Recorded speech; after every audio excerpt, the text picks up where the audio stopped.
Tell us about the Small Business Finance Institute. Well, thank you. I spent 30-something years in finance, working with small business owners, mostly in banking, but I had my own firm for several years as an intermediary, and I worked for a venture capital firm and started a new bank. So, I mean, in all those experiences, I had loaned a lot of money, invested a lot of money, raised some money, and borrowed some money. And I know that a majority of my clients during those years couldn't read a financial statement. So the Institute is an effort to try to aggregate and develop learning channels for small business owners to understand finance. The days of having bankers chase you down, take you to lunch, and try to get you to borrow more money, and being able to use your home and your building as an ATM are over. And people are going to have to become more self-sufficient when it comes to managing their money and figuring out ways to find sources of funding. I'm working with a small business right now, and I'm watching what we go through.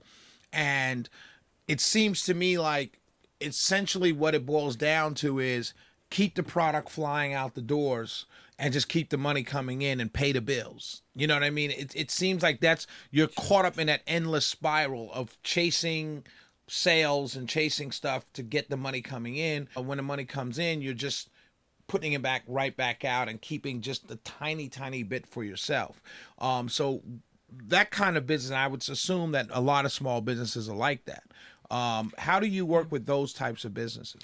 Well, I'm trying to get people to understand their own financial metrics. A lot of people think they're successful because they have a positive balance in their checking account, but they're not replacing a lot of capital expenses that are depreciating away. Imagine that Give me an example. Well, you have to have a building to put your factory in, and that building's going to last 30 years. Well, you make that expense and you get that bank loan and you start depreciating that expense. So there's a little charge against your financial statement, and you're losing money because of that expense. So you're really at a break-even dollars for dollars, but that long-term expense is making you lose money over time, which means you're not accumulating any earnings and building up equity for when that building is worn out and you've got to replace it. It is dysfunctional. Now this is when the small business owns their own building. Correct. Gotcha. Correct. Or it could be a piece of equipment. Gotcha. Imagine a piece of equipment you use to make these French fries or something. Well, if it's going to wear out in 5 years and you haven't been developing any earnings and retaining any equity to replace it, you're kind of out of luck, because the bank will say, well, you've been losing money on this machine for 5 years. Why do I want to finance you to buy a new one? And people don't know. They think that business is a lifestyle. It's not. It's not a job. It is an entity that's supposed to create wealth. And you're supposed to wait until you sell it to realize that wealth. But many people go out and, in a headlong effort to avoid paying taxes, they want to put their entire family in a car lease and put everybody on the payroll and spend all the money that comes through the business on vacations and other lifestyle accoutrements. That means the business itself remains broke and unable to really grow. Wow, that's a quote right there. Business as a lifestyle. That's interesting. I'm glad I recorded that quote. Yeah, that will be played back. Yeah, quite that's a few times. Quote right there. That's an interesting quote, and you see that all over the board. Everywhere. Wow. The Small Business Finance Institute, you said, is a nonprofit. Yes. Does it do loans? Does it do lending? No, it's not involved in any transactional work. It's strictly education. Gotcha. I have a good friend. His name is James Bailey, and he works with Operation Hope. I think it's Are you familiar with those guys building a building over there at Ebenezer? Are you guys similar in what you do, or a little bit?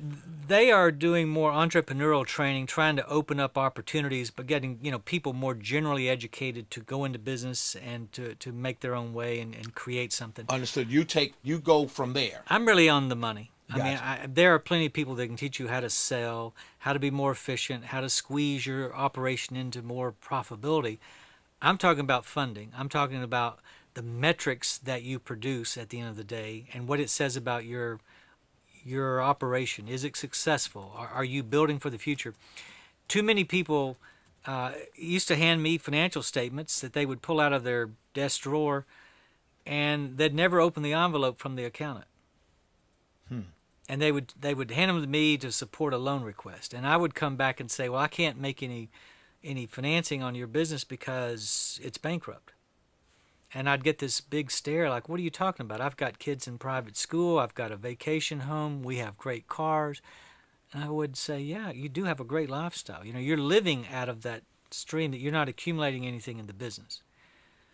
And that makes funding very difficult to get.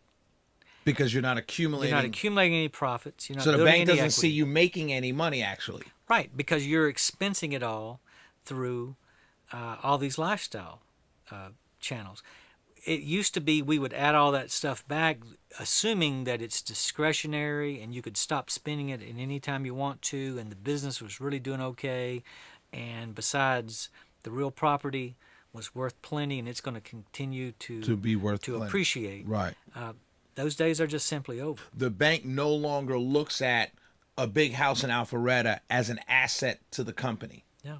It looks at it as a drain on the company. It's got to be the business. The business has got to stand on its own. The strength of the guarantors is not the primary driver any longer of what gets funded in banking. What is the strength? It's the strength of the business. The strength of the business itself.